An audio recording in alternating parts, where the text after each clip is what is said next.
Morgan had one hand on the origin file and the other pressed flat against the steel table like she was trying to keep herself anchored.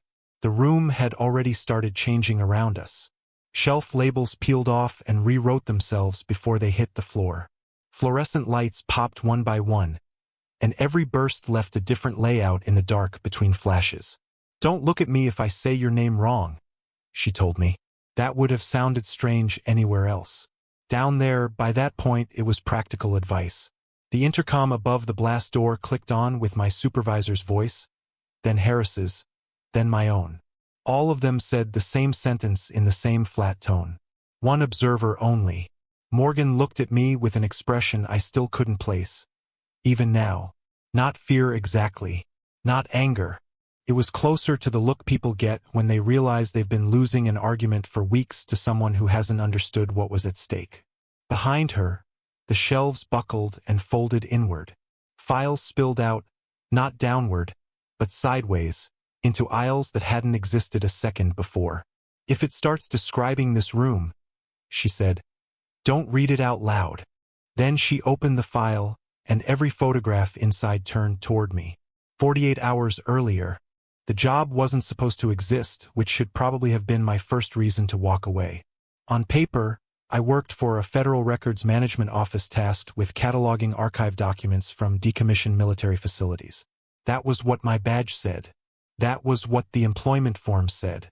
That was what I told my sister's old landlord when he called and asked why I was suddenly moving 3 states away for filing work.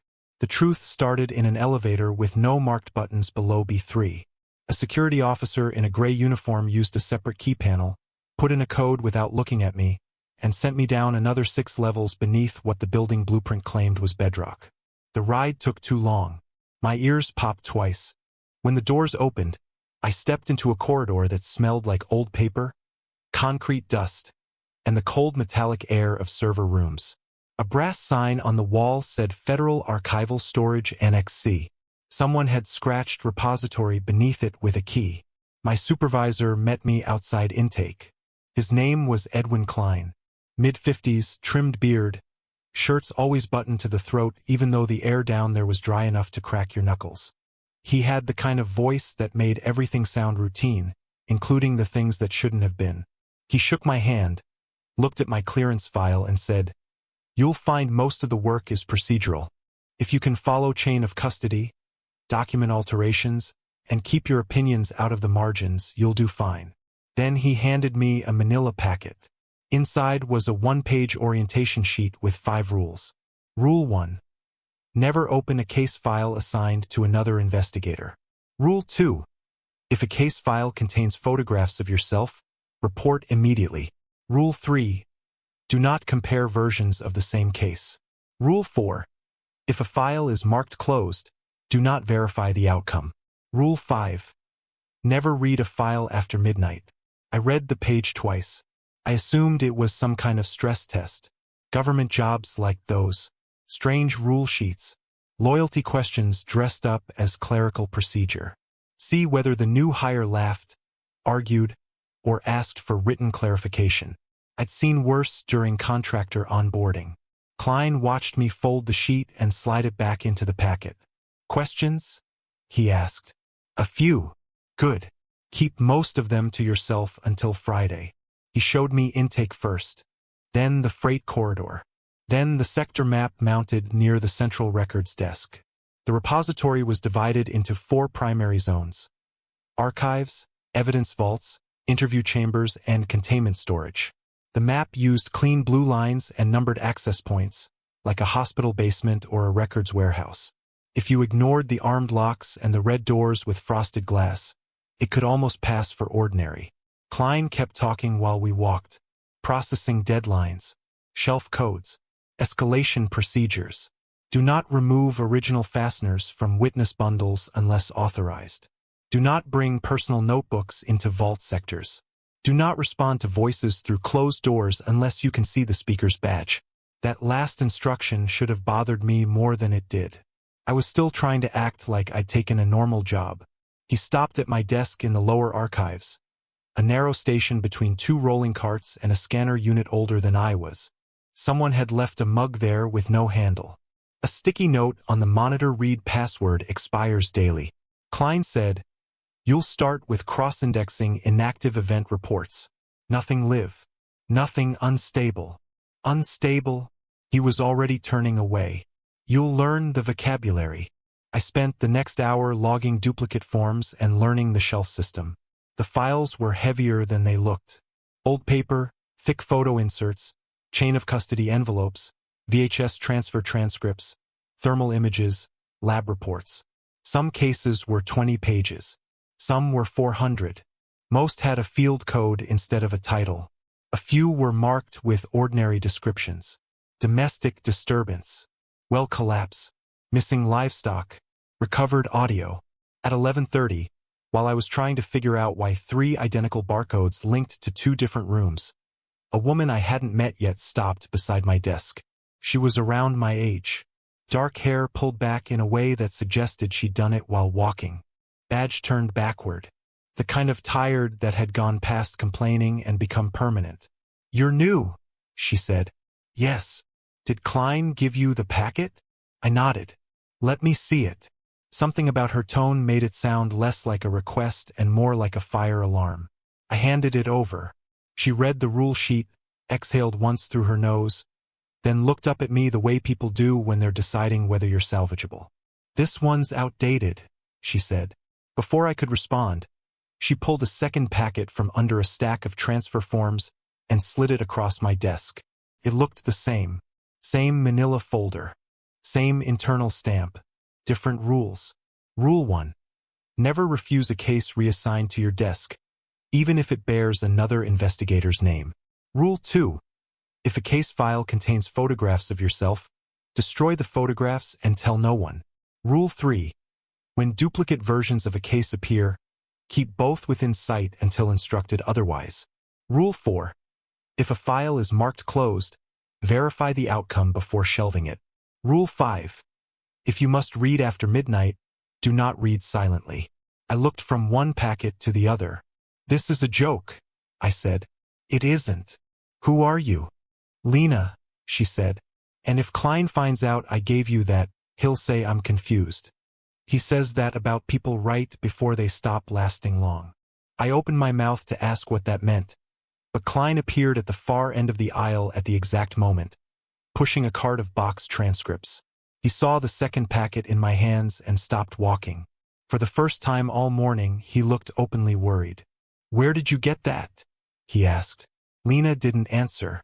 Klein came closer, set the cart aside, and held out his hand. "Daniel, give it to me." I don't know why I hesitated. Maybe because Lena didn't move. Maybe because Klein's voice had changed. It wasn't louder, but it had lost that practiced administrative calm. "She needs the current orientation," Lena said. "That packet should not exist. It exists every time they start over." Klein's jaw tightened. "Enough." Neither of them looked at me. They looked at each other like they were continuing an argument that had started before I arrived. Finally, I gave Klein the second packet. He slipped it under his arm without opening it. Then he said something that sounded almost casual. "If anyone offers you conflicting documentation, bring it directly to me. Do not compare versions. That rule matters more than the rest." Lena laughed once without humor. "That's convenient." Klein turned to me. "Listen carefully. If you follow her packet, you will not survive your first month here." Lena said, "If you follow his, you won't survive your first week." I wish I could say I knew then that I should leave. I didn't. I told myself there was a classified explanation, compartmentalized procedures, psychological screening, competing departments. I told myself that because the alternative was worse. That afternoon, while I was logging missing person files in lower archives, I found my first discrepancy. A case index listed Interview Chamber 2 as being in Sector D. The map on the wall placed it in Sector B. When I went back an hour later to check which one was wrong, the map had changed. People think paperwork is boring until paperwork starts arguing with itself. The repository ran on forms. Intake forms, access forms, transfer forms, chain of custody receipts, interview summaries, evidence logs, transcription requests, destruction requests that were almost never approved. If you touched a file, you signed something. If you moved a box, you signed something else. The system was built so no one could plausibly deny what had happened to a record. That assumption fell apart by the end of my third day. The first case that really got to me involved a missing child named Emily Voss. I was cross-indexing old disappearances with field interview transcripts when I noticed two files with the same number, same intake date, same parent names, same dental records, and two entirely different incident summaries. Version 1 said Emily vanished outside Flagstaff, Arizona, after her family stopped at a rest area on Interstate 40. There were desert photos in the file, gas station security stills, interviews with highway patrol. Version 2 said Emily vanished outside Bangor, Maine, after she followed a sound into the woods behind her grandmother's house. Pine needle samples, forestry maps, state police witness statements. The girl in both photographs was the same. Same gap between the front teeth. Same cardigan. Same cheap plastic bracelet with one bead missing near the clasp. Not similar. Identical. I flagged both files and carried them to Klein. He sat in his office under a fluorescent light that buzzed loud enough to make conversation feel private. One wall behind him held locked cabinets. Another wall held framed commendations from departments I had never heard of. He read my discrepancy note and frowned. "There's only one Voss file," he said. I set both folders on his desk. He looked at the Arizona file, then at me. "This is the Voss case." I pushed the main version closer. "And that one?" He looked where I pointed and paused long enough to make me think he was messing with me. Then he said, "Daniel, you're holding a blank transfer folder." I looked down. For 1 second I thought he was right. The tab looked empty. My stomach dropped hard enough that I had to check the cover twice. Then the title was there again. Case 41-778A Voss. Emily. I opened it on his desk. Photos, statements, sample logs, everything I'd already read. Klein had gone pale in a way that didn't look performative. He stood, shut his office door, and lowered his voice. "Did you compare the contents page by page?" "Yes." "Did anyone instruct you to?" "No." He pressed his fingers against his eyes. "Go back to your desk. Log nothing else on this case. Do not discuss it with anyone." "Because I'm wrong?" "Because whether you're wrong is not the issue." That answer stayed with me because it was the first one I got that sounded honest. After that, I started seeing problems everywhere. A hallway that led from archives to the break room one morning opened into interview intake that afternoon. An evidence cart left outside Vault 3 disappeared for 6 minutes and returned with a different asset number on the seal. A woman in payroll whom I had met twice introduced herself to me for the first time 3 separate times, each with a different name badge. Once she was Andrea, once Melissa, once her badge had no first name at all, just admin support. I started keeping notes on scraps instead of in the system. Not because I was trying to be clever, because the system stopped matching itself too quickly. Tuesday at 2:10 p.m., I wrote, "North stairwell locked from B6 to B7. When I checked the same note after lunch, it read, "North stairwell closed after flooding, B5 only." My handwriting, same pen. I should explain something here that makes me look worse than I probably deserve. I didn't report any of this after the Voss incident. Partly because I didn't trust Klein. Partly because I remembered Lena's face when she read my packet. Mostly because I had wanted to work there for reasons I hadn't admitted on the clearance forms. 7 years earlier, my younger sister Leah disappeared for 14 hours from a civilian housing block near an abandoned airbase in New Mexico. She came back barefoot, dirty, and unable to say where she'd been. After that, she stopped sleeping with the lights off, developed the habit of covering mirrors with towels, and refused to tell our mother what she heard when nobody else was in the room. The official explanation involved a dissociative episode. Heat, stress, adolescent instability. What I remembered was a military vehicle parked outside the apartment complex the next morning and 2 men collecting notes from the neighbors before anyone had gone to school. When I found the cover organization for the repository during background contract work years later, I applied because the address chain overlapped with the office that handled Leah's closed records. I lied and said I needed stable federal work. By my 4th day underground, I suspected I had walked into the wrong answer. Lena cornered me in a copy room that evening while the machine jammed on thermal paper. "You've started seeing duplicates," she said. It wasn't a question. I said, "How do you know?" "Because you look like you haven't slept and you keep checking door labels before you walk through them." "That's not exactly proof." "It is down here." She took a folded map from her back pocket and spread it over a stack of blank forms. Half the sector corridors were marked in red pencil. Some had dates beside them. Some had times. A few had short notes. "Voices from wrong side. Returns you 2 doors east. Don't enter alone if light's already on." I pointed to one section near containment. "That hall isn't there." She gave me a long look. "It wasn't there for me until last week." "For you. That's the problem, Daniel. Different people don't get the same building." That sounded insane even by then. I almost said so. Instead I asked, "Why isn't anyone shutting this place down?" Lena laughed, same way as before. "You still think there's an outside big enough to shut it down?" The intercom cracked overhead and called for her to report to records review. She folded the map. Before she left, she said, "If someone introduces themselves like they already know you, don't assume they're lying."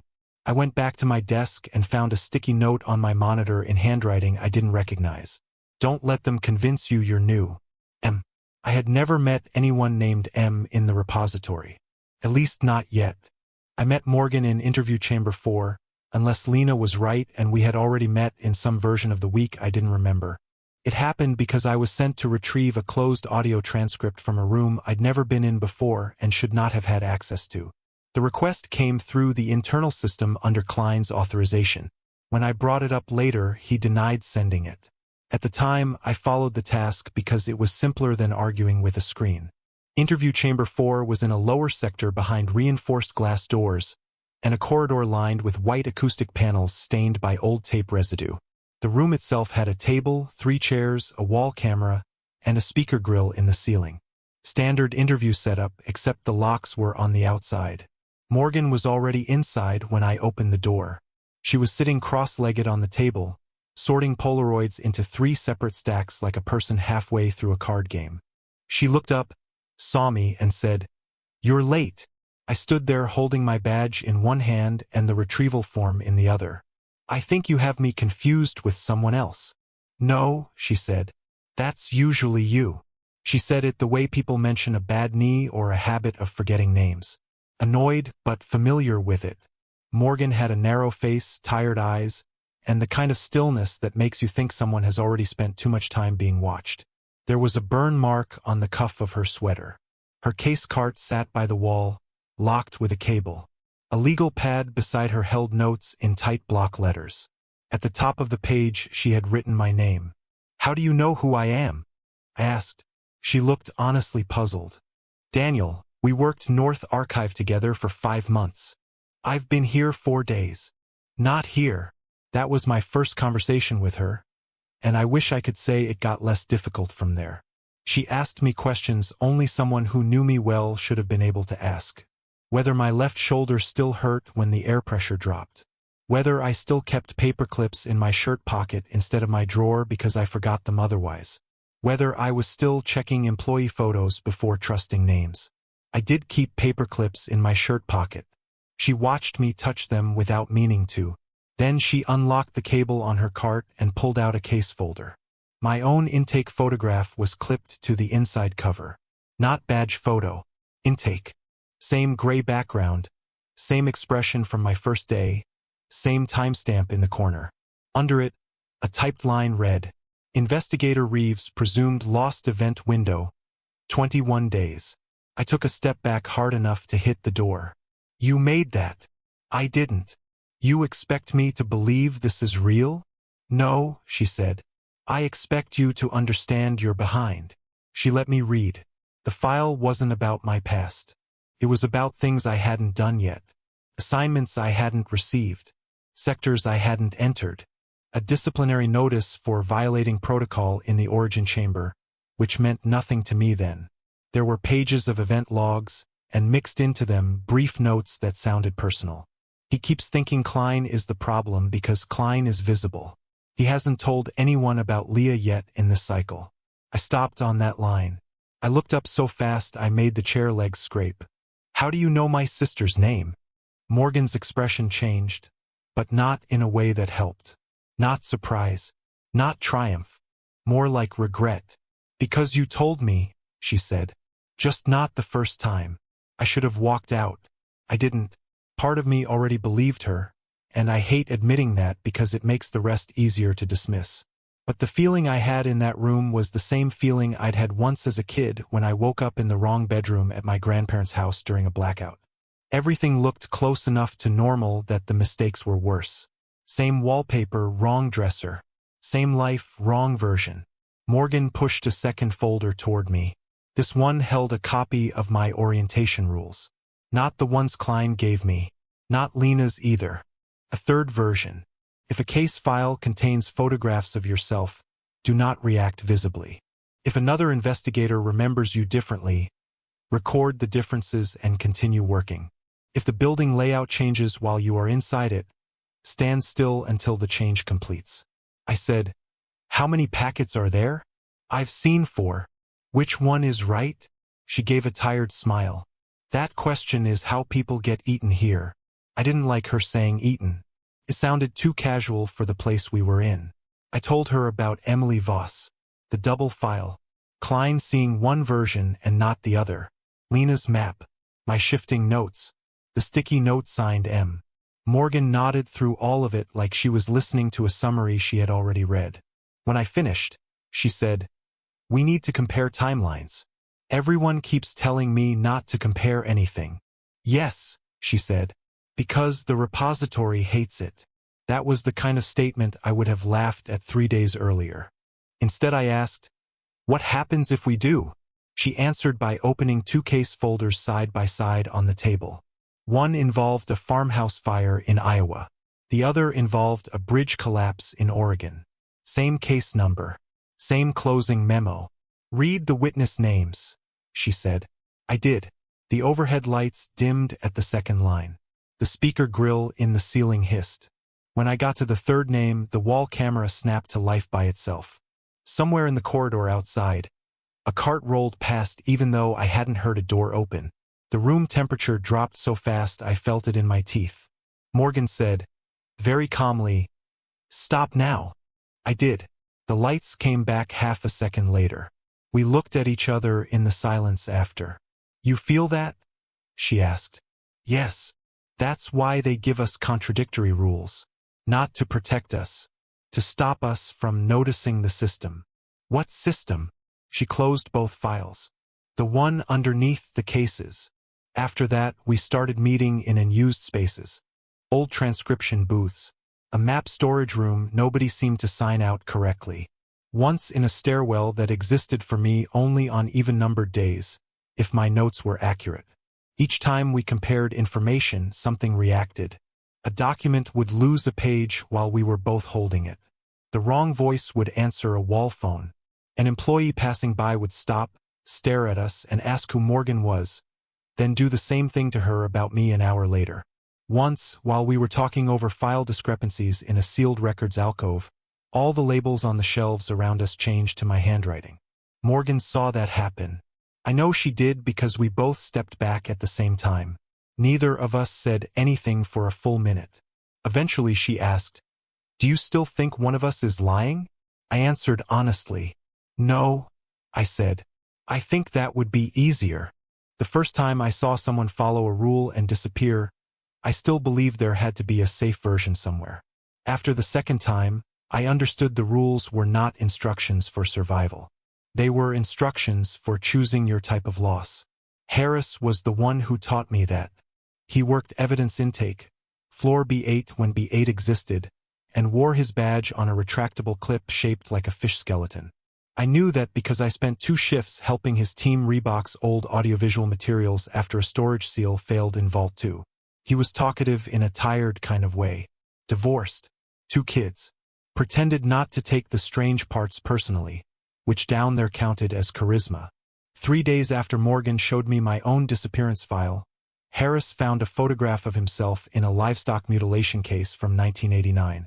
I wasn't in the room when it happened.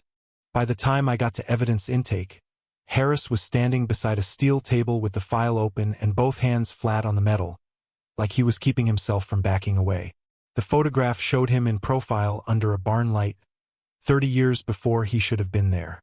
Same nose, same clipped beard, same fish skeleton badge hanging from his belt.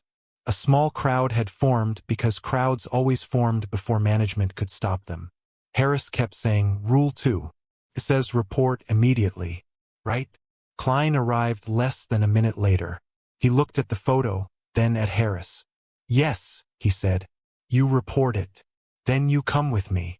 Morgan, who had appeared at my shoulder without my noticing, said under her breath, "Don't let him." But Harris heard Klein, not her.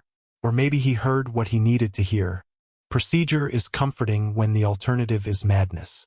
He followed Klein out. 3 hours later, Harris's badge stopped working. By end of shift, nobody could agree whether he'd gone home sick, been transferred, or never come in that morning at all. His desk still existed. His jacket was still hanging on the back of his chair. His personnel profile returned access denied from every terminal I tried. The next day, his fish skeleton badge clip was gone too. Morgan found me in a service hall behind lower archives. "He's not dead," she said. "How would that help? It matters." "To who?" She opened her mouth, then shut it again. That was a habit of hers when the answer would make things worse. A week later, another investigator found photographs of herself in a file. Her name was Priya Das. I had spoken to her twice in the break room about vending machine coffee and once about clearance paperwork. She worked interviews and kept correcting everybody's grammar without apology. She had Morgan's packet. I know because she told me so herself after Harris vanished. "If I ever see myself in one of these things," she said, tapping her file cart, "I'm not reporting a damn thing." When it happened, she locked the case in her drawer and finished her shift like nothing was wrong. The following morning, her desk was empty. Not cleaned out, not reassigned. Just wrong, like it had belonged to a slightly different room all along. I asked payroll where Priya was. The woman at the desk, whose badge said Melissa that day, looked at me with polite concern and said, "I'm sorry, who?" I checked the staff directory. No Priya. I checked email. No Priya. I checked my own paper notes, and half the entries where I had written her name had changed to initials I didn't recognize. Morgan still remembered her. I did too. Nobody else would admit to it if they could. That was when trust collapsed in any practical sense. People stopped sharing packets. Some destroyed their rule sheets and made their own lists instead. Some copied every version they found and pinned them inside desk drawers like protective charms. Others started performing little routines that weren't in any official packet at all. Knock twice before entering stacks. Never answer a question the first time it's asked. Do not let a file stay open when you leave the room, even for a second. I picked up habits without meaning to. Counting doors on the way to vault access. Looking at reflections before faces. Making sure if I put down a folder on my left, it was still on my left when I reached for it again. Klein called a staff meeting 2 days after Priya vanished. We gathered in a records briefing room with bad acoustics and folding chairs that pinched at the back of the knees. There were fewer people than there should have been, though by then nobody trusted themselves to say that aloud. Klein stood at the front with both hands resting on the podium. "The repository is experiencing classification drift," he said. "You are to follow only the most recent procedures issued through authorized channels. Unverified orientation materials are to be surrendered immediately." A man from containment spoke up. "How do we know what counts as recent?" Klein answered too quickly. "You'll know." That set off actual voices then. Not panic exactly. Worse, irritation, tired anger. People who had gone past fear and wanted a usable answer. Lena stood in the back with her arms folded and said, "Tell them the truth." Klein looked at her for a long time. "The truth," he said, "is that compliance affects outcome." "Outcome for who?" Morgan asked from 2 rows over. He glanced toward her, and for one strange second he looked genuinely thrown off. Not by the question, by her presence, like he hadn't expected to see her in that version of the room. Then he said, "The rules reduce contact." "With what?" I asked. He looked at me, and I knew I'd made a mistake before he answered. "With whichever version notices you first." No one spoke after that. After the meeting, as the room emptied, Klein stopped me at the door. "You've been spending time with Morgan," he said. It wasn't phrased as a question. "I've been doing my job. Be careful which history you borrow from other people." "What does that mean?" "It means some investigators become attached to contradictions because contradictions keep them important." I should have dismissed that as manipulation. Maybe it was. But it worked because there was just enough truth in it to sting. Morgan needed the inconsistencies. So did I. Without them, I was just a records clerk underground with a missing sister and a lie on my clearance paperwork. With them, I might have been close to an answer. That night, while filing inactive witness tapes, I opened a case at random and found a photograph of myself tucked between 2 transcript pages. I was standing in an aisle I did not recognize. Written across the bottom in blue ink were 3 words. "Don't report this." I don't know whether the warning came from the repository, from Morgan, or from some other version of me. I do know I closed the file and told nobody. The restricted chamber wasn't hidden behind a false wall or a dramatic vault door. It was behind 3 rows of sealed shelving in an abandoned archival level that no map agreed on.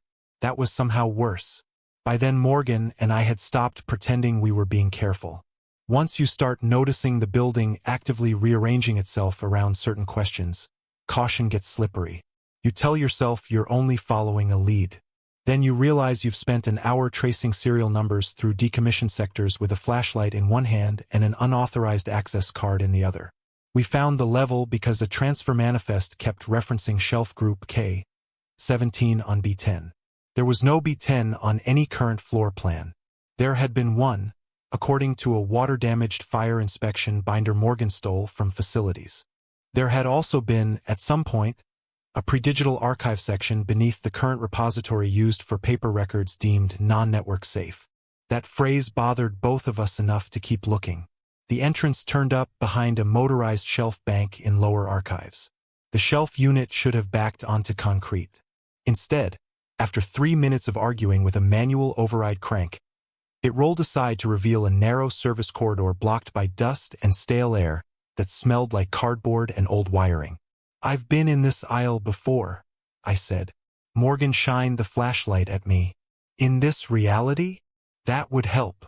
We went in anyway. The corridor was just wide enough for one person at a time. Old conduit ran overhead. Rusted tags hung from hooks along the wall. Twice we passed doors that led nowhere, just blank poured concrete behind the frames. Once we passed a junction where the left path should have turned back toward intake and instead descended another flight into colder air. At the bottom, we found the chamber. It was the size of a small records room. Bare concrete. One table bolted to the floor. One camera in the ceiling with its lens covered in dust. On the table sat a single file. No classification color. No case number. No department routing. Just a type tab with one word. Origin. Neither of us touched it at first. Morgan circled the table once, slowly, as if checking for traps she didn't believe in but respected. I stood by the door and noticed there was no interior handle. "That seems bad," I said. "It seems intentional," she said. "Same thing mostly.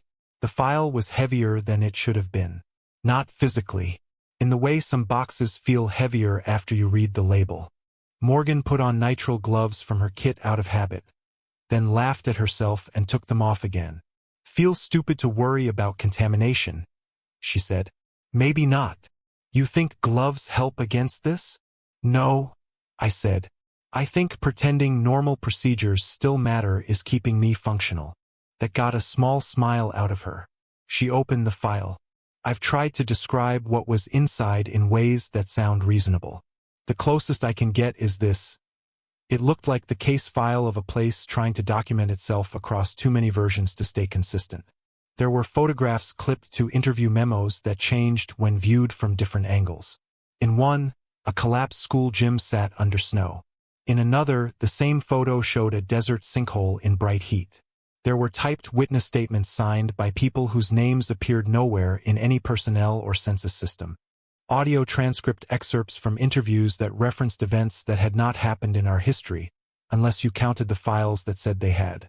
At the center of everything was a repeated symbol. For intersecting brackets, a hollow circle. I had seen fragments of it before in margin notes, evidence tags, and one old intake stamp I'd assumed was a printer glitch. In Origin, it was everywhere. On folders, on map overlays, on the corner of photographs where no hand should have drawn it. And beneath the symbol, in different documents separated by decades, the same idea kept surfacing in different language. Observation increases stability. Cross-reference expands event expression. Subject responds to attention. We found an old memo halfway through the stack dated 1962 on Army letterhead from the military complex that used to occupy the site above us. The text had been censored in 3 different ways, as if 3 separate agencies had redacted competing copies. But one paragraph was still readable. Initial anomaly appears non-local and non-material. Manifestation does not precede documentation. Documentation appears to precipitate manifestation. Morgan read that aloud twice. I said, "That means the reports came first." She looked at me. "Or the act of reporting is the event." That landed in the room like a bad smell. We both went quiet. The repository wasn't storing paranormal incidents. It was producing them. Not out of nothing exactly. More like out of notice, out of correlation, out of people trying to nail down what had happened until reality bent to supply an answer. Every file was an observation. Every investigation made the thing more specific. Every contradiction wasn't a clerical failure. It was branching. I kept reading anyway. That's the part one have the hardest time defending. There was a handwritten note deeper in the file on yellow legal paper, and signed. Do not permit duplicate review. The system grows by reconciliation attempts. Below that, in different handwriting, too late. It learned to route curiosity. The last line, squeezed into the margin in blue ink I recognized from the photograph of me. Stop reading. Morgan found a divider pocket at the back holding staff incident summaries. Investigators with notes beside their names. Reported self-image. Removed. Ignored self-image. Unmade socially. Attempted closure verification. Folded timeline. Harris. Priya. Lena with 3 conflicting status updates. And me. Not just one entry. Several. In one, I was marked deceased during intake week. In another, transferred. In another, retained due to recursive relevance. I took a step back from the table and knocked into the wall. My pulse had gone so hard I could feel it behind my eyes. Morgan kept turning pages. Then she stopped and very carefully slid one document toward me. It was an interview transcript between Supervisor Edwin Klein and an unidentified reviewer. The date changed twice while I watched it. The readable line was this: new personnel continue to bifurcate at contact point. Recommend dual orientation maintenance until dominant observer emerges. I looked up. He knows. Morgan nodded. He's been feeding it, I said. I think he calls it management. From the hallway outside came the low scrape of metal on concrete, as if a shelf was being dragged slowly across the floor. We both looked at the door. There was still no handle on our side. Morgan closed the file halfway and whispered, "Daniel, yeah, if this thing grows by being read, we may already be inside the part that was written for us." The camera in the ceiling clicked on. Then Klein's voice came through the dead speaker overhead. "I told you not to compare versions. After we found Origin, the repository stopped pretending to be one place. Up to that point, the contradictions had felt local. Wrong hallways, duplicate cases, people remembering incompatible conversations. Once Morgan and I understood what the files were doing, the whole structure seemed to give up on continuity. Dates changed on active duty boards. Departments vanished between lunch and shift end. A woman I had worked beside for a week looked me in the face and asked for directions to archives as if she had never been there. 10 minutes later she passed me again and said, "Did you ever find Leah's housing report?" In a tone that suggested we had discussed it yesterday. I hadn't told her about Leah, at least not in the version of me I still claimed as mine. Morgan and I started testing each other because there was no one else left to trust. Not gently either. We'd stop mid-conversation and ask details. "What was the first thing Klein said to you? How many elevator levels were there on your first day? Did Priya wear rings?" Some answers matched. Some didn't.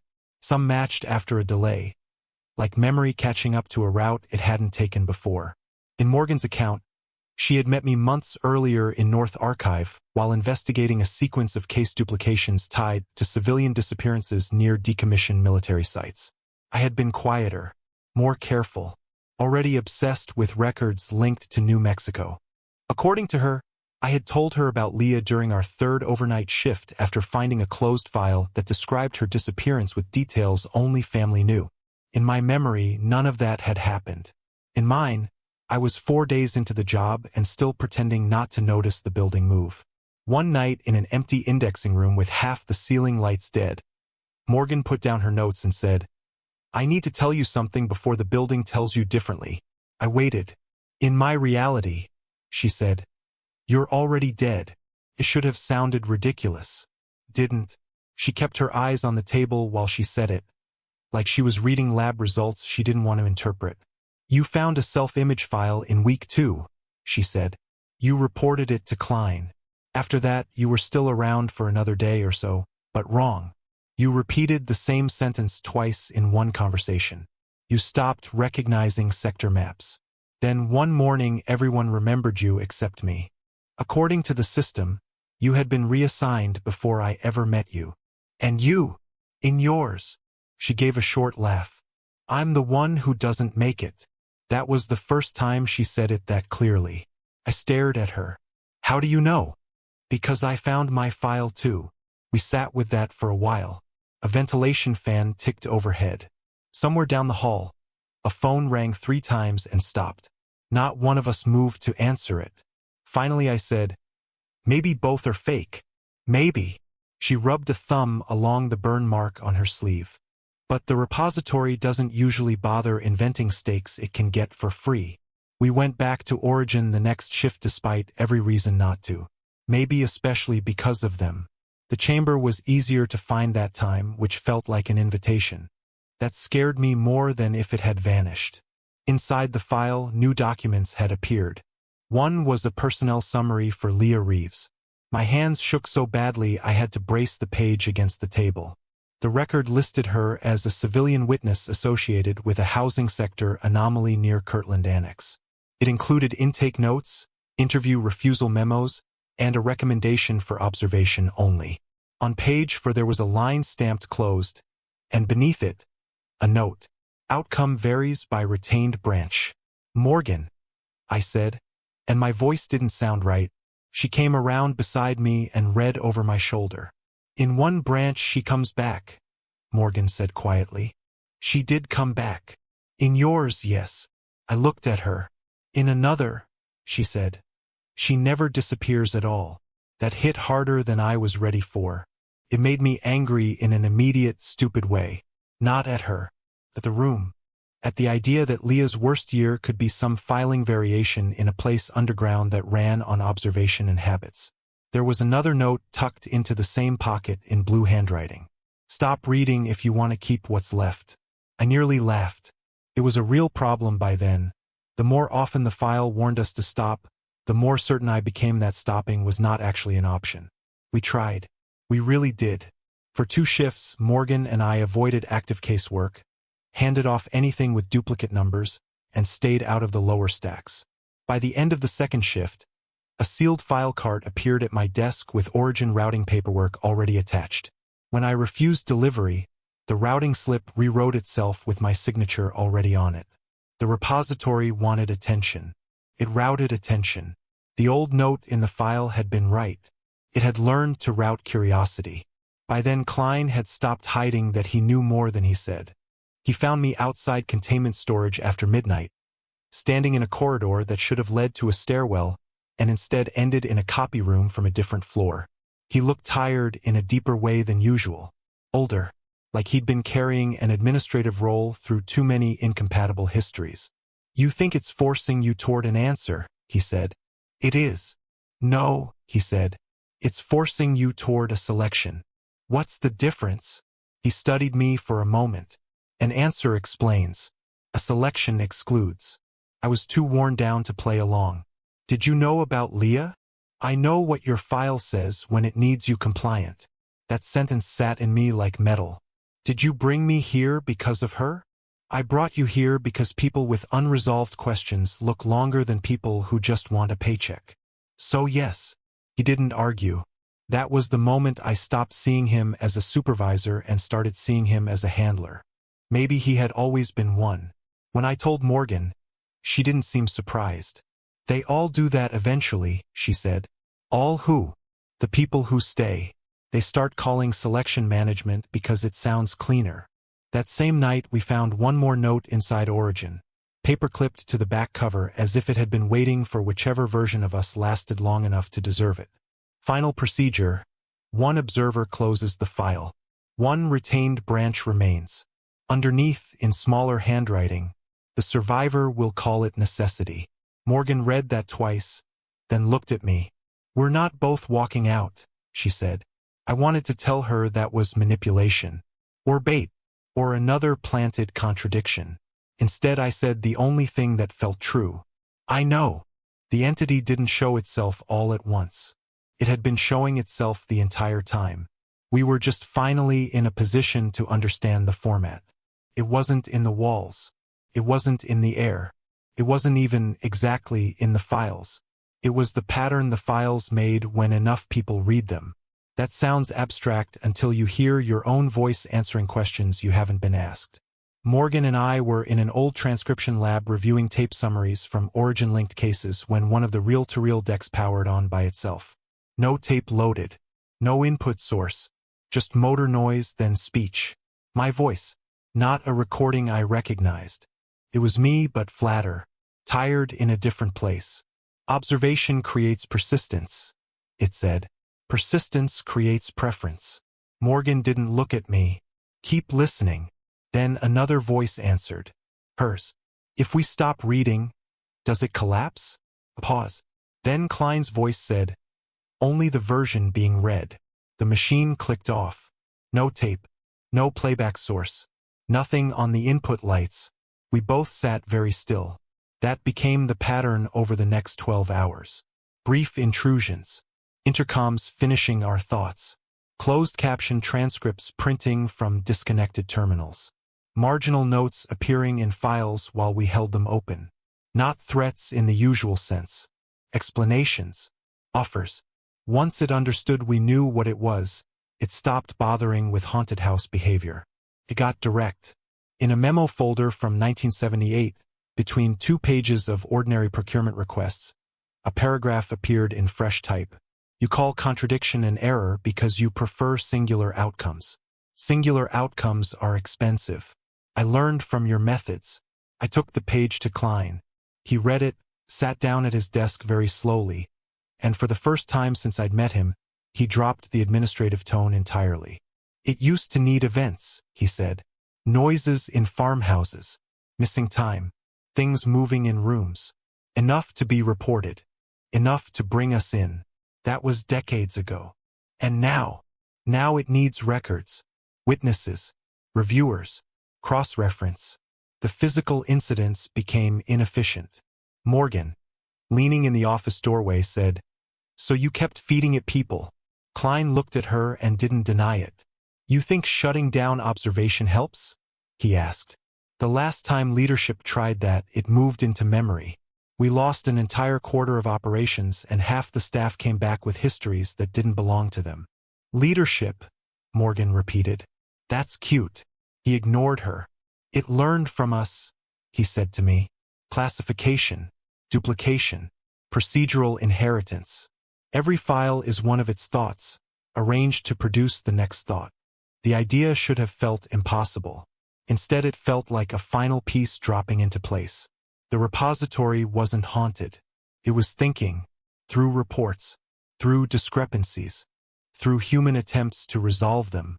Every contradiction represented experimentation. Every investigator assigned to a branching case was effectively a test subject with a badge. "What does it want?" I asked. Klein gave a tired shrug. "Stability, I think. But not ours." Morgan said, "Preference." He nodded once. "Yes, preference." We took Origin to the chamber again because by then the distinction between reading it there and reading it anywhere else had started to vanish. The file changed more openly in front of us now. Paragraphs rewrote between blinks. Photos sharpened when either of us paid attention to details. A typed interview transcript appeared at the center, addressed not to a department but to us. "One retained branch remains most efficient. Multiple branches require maintenance and conflict resolution. Choose." Morgan read the line beside it out loud. Observer A, Daniel Reeves. Observer B, Morgan Hale. That was when I learned her last name. I said it before I meant to. "Morgan Hale." She looked at me strangely. "You used to know that." I almost said I still don't know if I know anything, but stopped because the sentence felt less true every day. The next pages laid out branching summaries in ugly, clinical terms. In one retained branch I remained, Morgan was erased, and the repository normalized as a records archive with no overt paranormal designation. Civilian lives linked to certain events stayed damaged, unresolved, or partially altered. In another retained branch, Morgan remained, I was excluded, and a different set of outcomes stabilized, including changes to several archive disappearance events. Leah's case status in that branch was listed as non-incident. I stared at that until the words blurred. Morgan did not try to hide that she'd noticed. "There it is," she said quietly. "You think this is real? I think it knows exactly which sentence to show you. That honesty hurt more than manipulation would have." I turned on her then, because she was there and Klein wasn't, and the room was too small to contain what I was feeling. "So what, you're immune?" I asked. "You don't have something on your side of the scale?" She went silent for long enough that I regretted it. Then she said, "In my branch, my mother doesn't die in the hospital parking lot waiting for a doctor who never comes." I shut up. That was the thing about Morgan. She never reached for sympathy. She just put the truth on the table and let you decide whether to be ashamed. The file continued. Closure requires direct contact. One observer closes Origin. Retained branch persists. Excluded branch collapses into inaccessible variants. Below that, in handwriting I recognized as Morgan's from the note on my monitor. "If you are reading this, don't let it frame choice as mercy." I looked at her. "I didn't write that here," she said. "At least I don't remember writing it." Maybe she had. Maybe another version had. By that point, authorship felt like a weak category. The intercom came alive overhead. Not Klein. Not either of us. A voice with no gender and no strain, assembled out of familiar cadences. "I preserved your dead," it said. "I preserved your missing.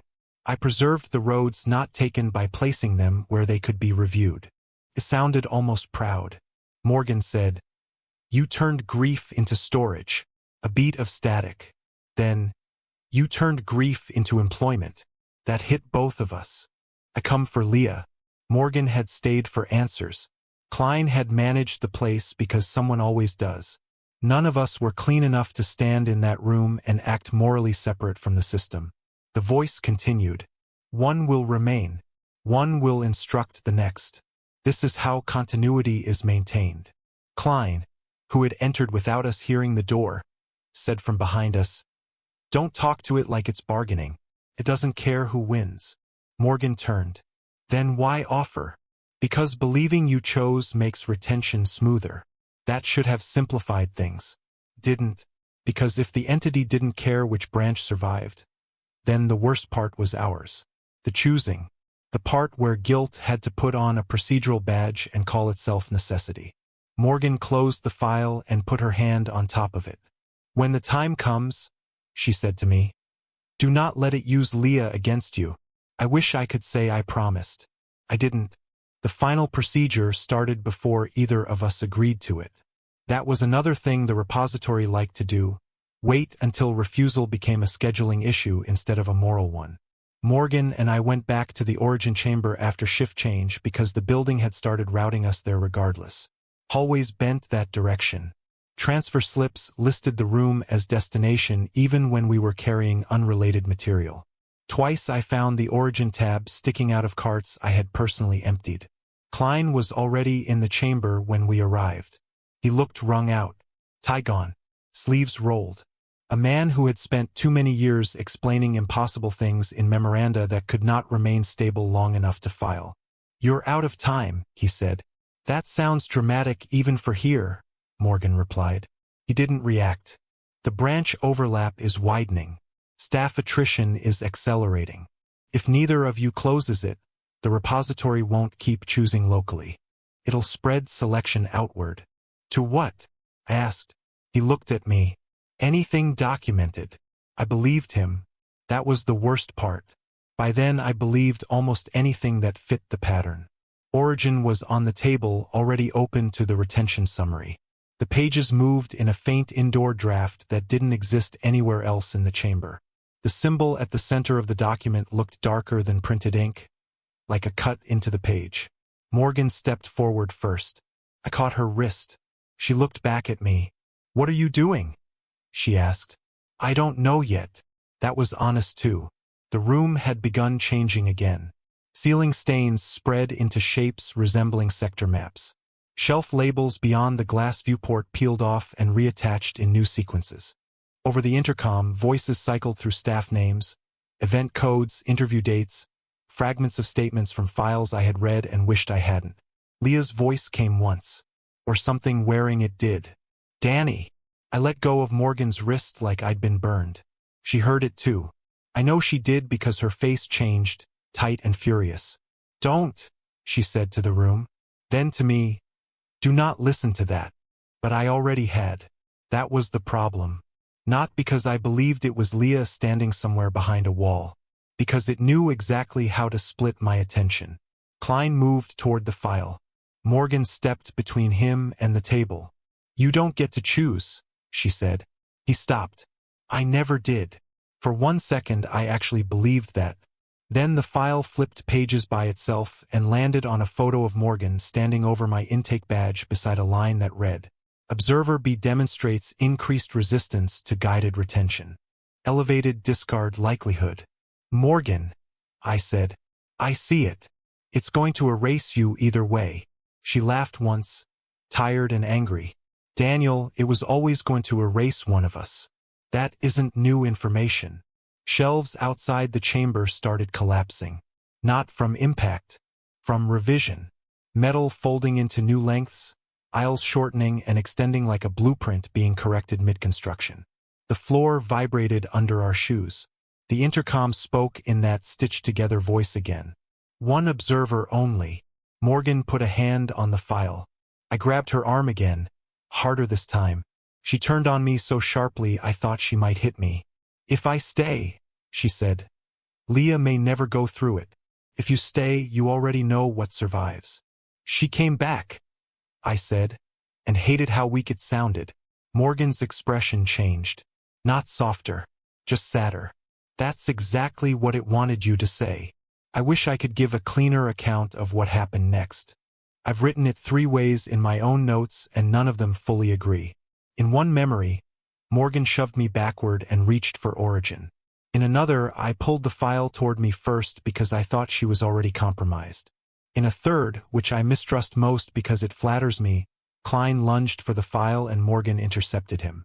What I know for certain is this. My hand ended up on the cover. Morgan was saying my name. The room was coming apart. And somewhere under all of it was the steady, administrative thought that if I closed the file from my side, at least I would still be there to remember why. That is the kind of thought a coward can live inside for years. I shut Origin. The effect was immediate. The chamber lights burst. Shelf rose beyond the glass viewport, folded and vanished. Paper ignited in thin lines, Not into flame exactly but into absence. Edges whitening and then ceasing. The intercom screamed with overlapping voices until they thinned into a single tone. Morgan was still in front of me when it happened. Then she wasn't. I don't mean she burned or bled or got dragged away. I mean the space she occupied changed its mind. Klein hit the wall hard and slid to the floor, one hand over his face. The file on the table shrank under my palm, becoming lighter, flatter, ordinary. The chamber steadied. The vibration stopped. When the emergency lights came on, the room was clean concrete again. One table, one chair, one file cart by the door, tagged archive transfer in modern routing labels. Klein was gone. Or maybe he had never been there for this outcome. I can't prove either. I stumbled out into a facility that looked like an unremarkable government records annex. No armed doors. No containment labels. No interview sectors. Just long aisles, climate control, and accession stickers. Nobody who passed me seemed alarmed. Nobody called it the repository. My badge still worked. My desk still existed. Morgan did not. There was no Morgan in the directory. No Morgan in archived emails. No Morgan in payroll or shift logs or security footage. The sticky note signed M had become a maintenance reminder about toner levels. By every official measure, nothing paranormal had ever existed below that building. And yet for days after, I kept expecting to hear her say my name from around corners I was suddenly sure had once gone somewhere else. I told myself she had sacrificed herself. It sounded better than the alternative. It sounded like the kind of sentence a retained branch would need. Months passed, or one version of months did. The facility above ground and below it settled into a history that could survive audits. We processed decommissioned government records. We cataloged shipment manifests, environmental reports, payroll boxes, survey maps, closed legal reviews. The strangest thing about my life became how normal it looked from a distance. I kept my desk in lower archives. Same scanner. Same narrow aisle. Same mug without a handle, though some days I was sure it had been blue before it was white. Klein worked one floor up in records administration according to the directory, but I saw him only twice. Once in a hallway, where he nodded at me like a man recognizing a coworker from another division. Once through glass, speaking to two auditors over a stack of accession binders. He never mentioned the repository. I never asked. That probably says enough about me. The only thing I couldn't make ordinary was memory.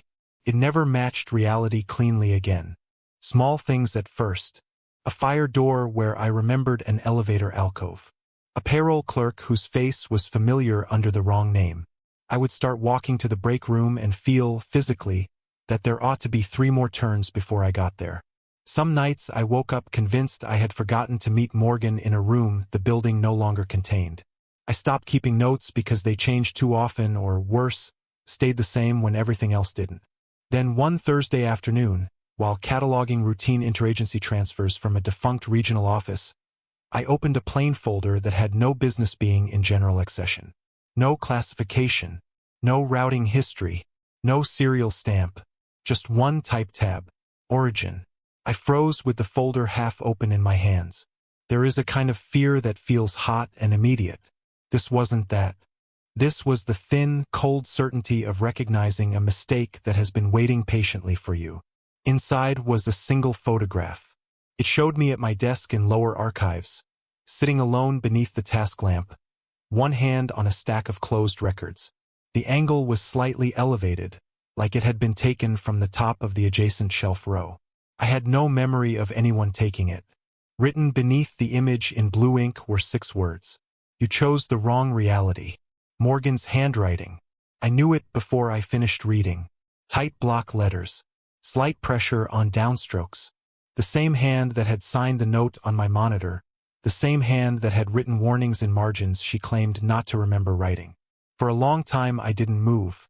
I listened to the air system, the scanner fan, a cart rattling somewhere far down the aisle. Normal archive sounds. That was almost enough to steady me. Then I looked up. The shelves were arranged differently. Not subtly. Not in a way I could blame on poor memory or maintenance work. The center aisle that should have run straight to the service corridor now turned left around a shelf bank I had never seen before. The locator signage above the row read a numbering sequence that did not belong to my sector. Beyond the end cap, the hallway outside no longer led where it should. I stood too fast and nearly knocked over my chair. No alarm sounded. No lights flickered. The building didn't have to perform anymore. It only had to remind me that normal had never been permanent, just retained. There was something else on my desk. A second orientation packet. Fresh manila. Clean fold. Internal stamp blurred just enough that I couldn't read the department code. I stared at it without touching it for what might have been a full minute. I knew what it would contain before I opened it. New rules. Not Klein's. Not Lena's. Not Morgan's. Something later. Something adapted. The overhead lights hummed softly. Somewhere beyond the wrong hallway. A door closed in a part of the archive I did not think existed that morning. I put the photograph down. Then I reached for the packet I was never supposed to see and understood, finally, that the worst part of the repository had never been the files. It was how easily, after enough exposure, reading them started to feel like the only honest thing left to do.